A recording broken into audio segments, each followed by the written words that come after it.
15 साल में जो भाजपा की यहाँ भ्रष्टाचार सरकार है, हमने नारा दिया है भाजपा के 15 साल दून नगर निगम बेहाल। 1 साल का समय हो गया है, इन्होंने चुनाव नहीं कराया क्योंकि इनको मालूम है कि चुनाव हम लोग हारने जा रहे हैं, इसलिए इन्होंने 1 साल से चुनाव को लटका के रखा हुआ है। नमस्कार, आप देख रहे हैं देवभूमि इनसाइडर में आपके साथ प्रियंका रावत और इस वक्त मैं मौजूद हूँ नगर निगम में, जहाँ पे आप देख सकते हैं मेरे पीछे कांग्रेस कार्यकर्ता है जो आज यहाँ पे प्रदर्शन कर रहे हैं और इनकी मांग है कि नगर निगम में व्यापक समस्या होने पर कोई कार्रवाई नहीं की गई, उसको लेकर आज लोग यहाँ पे विरोध प्रदर्शन कर रहे हैं। तो क्या कुछ वो समस्या है उसको लेकर हम इनसे बातचीत करेंगे। देखिए, भाजपा की कथनी और करनी में ज़मीन आसमान का फ़र्क है। जो एक कहते हैं उसका उल्टा करते हैं। अब मलिन बस्तियों को मालिकाना हक की बात कुछ समय समय पर टाल रहे हैं। जब चुनाव आता है तो यह देश दिखा के लोगों को बेवकूफ़ बनाने का काम कर रहे हैं, जो कि हम बिल्कुल बर्दाश्त नहीं करेंगे।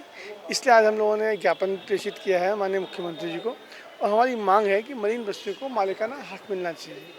और साथ ही साथ जो नगर निगम के 2018 में जो नए वार्ड जुड़े थे 40, आपने उनको जोड़ने का काम तो किया, लेकिन जो मूलभूत सुविधाएं थी उनको आज तक नहीं मिल पाएंगी। जो आपने वादे करे थे कि 2018 में जो वार्ड जुड़े हैं उनको 10 साल तक कोई तरह का टैक्स नहीं लगेगा, आपने यू टर्न लगा टैक्स लगाने का काम किया।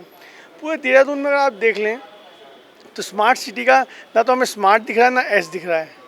डेंगू सिटी है, ये डेंगू देने का काम किया। सड़कें में गड्ढे और गड़कों में सड़कें पता नहीं चल पा रहा है, सिविल लाइनों को पता नहीं चला। रात को आप घूमें तो पूरे देहरादून अंधेरे में डूबे, सारी स्ट्रीट लाइट्स ख़राब हो रखी हैं।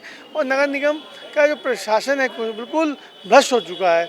जो करोड़ों का घोटाला है उसकी आज तक जाँच नहीं हो पाई। इन तमाम बिंदुओं को लेकर आज हम लोगों ने मुख्यमंत्री को ज्ञापन प्रेषित किया है जिलाधिकारी के माध्यम से। देहरादून की जनता परेशान है, देहरादून की जनता हलकान है। खंभों में ट्यूबलाइट नहीं है, नालियाँ साफ नहीं है, गंदगी के ढेर लगे हुए हैं, सफाई व्यवस्था पूरी चरमराई हुई है, आंतरिक सड़कों का बुरा हाल है। मुख्य सड़कों को हमने बहुत लड़ करके गड्ढों में सड़क में गड्ढा अभियान चला करके कुछ ठीक करवाया, लेकिन हालत ख़राब है। ट्रैफिक सिस्टम ध्वस्त है, ट्रैफिक लाइट्स नहीं जलती, पूरे शहर में प्रदूषण से बुरा हाल है। बरसात में आपने जल भराव देखा, गर्मियों में आपने तमाम वायरल बीमारियां देखी, अब डेंगू पूरे शहर में फैला हुआ है। ये सब जिम्मेदारियां नगर निगम की होती हैं। 1 साल से नगर निगम में चुनाव नहीं हो पा रहा है, बिना प्रतिनिधियों के कैसे किसके सामने अपनी बात कहें। आज ये सारी समस्याएं हमारे सामने हैं, उनको लेकर के हम लोगों ने यहाँ पर प्रदर्शन किया है। और अगर नगर निगम नहीं जागा तो इसको जगाने के लिए हम रोजाना इनका दरवाज़ा खटखटाएंगे, घेराव करेंगे और इनको इनके दफ्तरों में निकलने नहीं देंगे बाहर, अगर इन्होंने शहर की हालत नहीं सुधारी। शहर से हम कहना चाहते हैं, मुख्यमंत्री जी से हम कहना चाहते हैं कि मुख्यमंत्री तत्काल यहाँ पर चुनाव करवाए और चुनाव कराने के साथ साथ राज्य में जो स्मार्ट सिटी के नाम पर घोटाला हुआ है उस घोटाले की उच्च स्तरीय जांच कराएं। देखिए, देहरादून नगर निगम की विभिन्न समस्याएं थी जिनको लेकर हमने कई बार जिला प्रशासन से भी शिकायत करी, हमने सरकार से भी शिकायत करी और नगर निगम का हम कई बार धरना दे चुके हैं, प्रदर्शन कर चुके हैं, लेकिन वो समस्याओं का समाधान नहीं हो पाया। आज हम देहरादून के सारे 100 वार्डों के लोग इस धरना कार्यक्रम में उपस्थित हुए थे। तो हमारी जो प्रमुख मांगे थी, 1 साल का समय हो गया, इन्होंने चुनाव नहीं कराया क्योंकि इनको मालूम है कि चुनाव हम लोग हारने जा रहे हैं, इसलिए इन्होंने 1 साल से चुनाव को लटका के रखा हुआ है और चुनाव नहीं करा रहे हैं लोग। और मलिन बस्तियों को मालिकाना हक देने की बात थी तो उस मुद्दे को भी लेकर गए थे।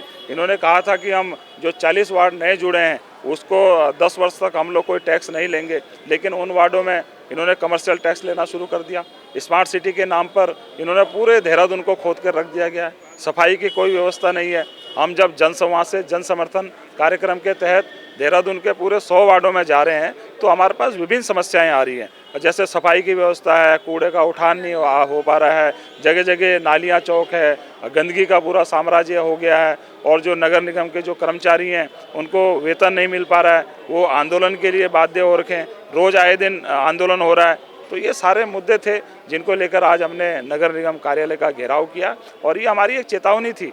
अगर भारतीय जनता पार्टी अगर इससे सबक नहीं लेती है तो ये तो सिर्फ एक देहरादून का हम लोगों का कार्यक्रम था। हम पूरे राज्य भर में इस प्रकार के कार्यक्रम करेंगे और भारतीय जनता पार्टी को जो जन विरोधी नीतियाँ हैं उसको लोगों को इससे निजात दिलाएंगे।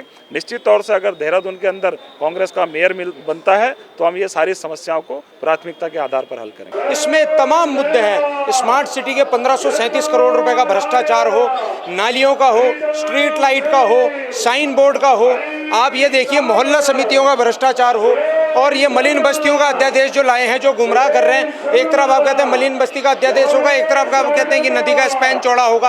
आपके लिए आपके पास कोई पुख्ता अरेंजमेंट नहीं है। तो ये सब तो आज जो है विभिन्न समस्याओं को लेकर कांग्रेस कार्यकर्ताओं ने नगर निगम का घेराव किया था। अब देखते हैं कि आगे इस पर क्या कुछ निर्णय निकल कर आता है। ऐसी तमाम खबरों के लिए आप देखते रहिए देवभूमि इनसाइडर। वीडियो जर्नलिस्ट आशु के साथ प्रियंका रावत की रिपोर्ट।